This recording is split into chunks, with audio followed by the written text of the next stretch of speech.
Hello all, welcome to study smart channel. ఈరోజు మన ఛానల్లో టాపిక్ వచ్చేసి హైకోర్టుకి మనం జూనియర్ అసిస్టెంట్కి అప్లై చేసిన వాళ్ళు ఉన్నారు కదా.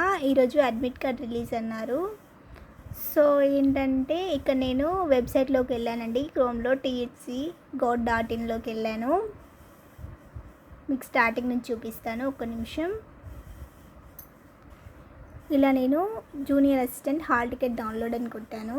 అక్కడ ఇలా high court of the statement of Telangana recruitment అని వచ్చింది. దీనిపైన క్లిక్ చేయాలి.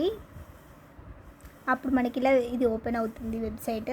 ఇక్కడ ఉంది కదా link for downloading hall tickets అని. ఇక్కడ వచ్చేసి judicial ministry and subordinate services rules అని ఉంది కదా, ఇది క్లిక్ చేయాలండి.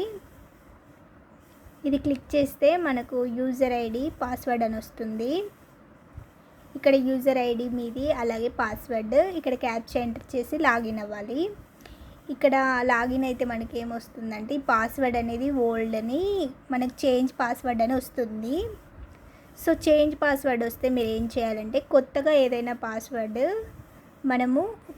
మనకు తగినట్టుగా ఏదైనా ఒకటి మీరు క్రియేట్ చేసుకోండి.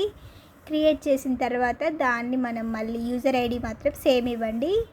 ఇక్కడ పాస్వర్డ్ మాత్రం మీరు కొత్తగా క్రియేట్ చేంజ్ చేసింది ఉంది కదా, ఆ పాస్వర్డ్ ఎంటర్ చేయాలి. ఇలా లాగిన్ చేయగానే క్యాండిడేట్ పర్సనల్ డీటెయిల్స్ అని మొత్తం ఇన్ఫర్మేషన్ అంతా మీది ఓపెన్ అవుతుంది, అప్లికేషన్ ఫామ్ అనేది. ఇలా అప్లికేషన్ ఫామ్ ఓపెన్ అయిన తర్వాత ఏం చేయాలంటే ఇక్కడ అప్లికెంట్ డీటెయిల్స్ పక్కన అప్లికేషన్ ఉంది కదా, దీనిపై క్లిక్ చేయాలి.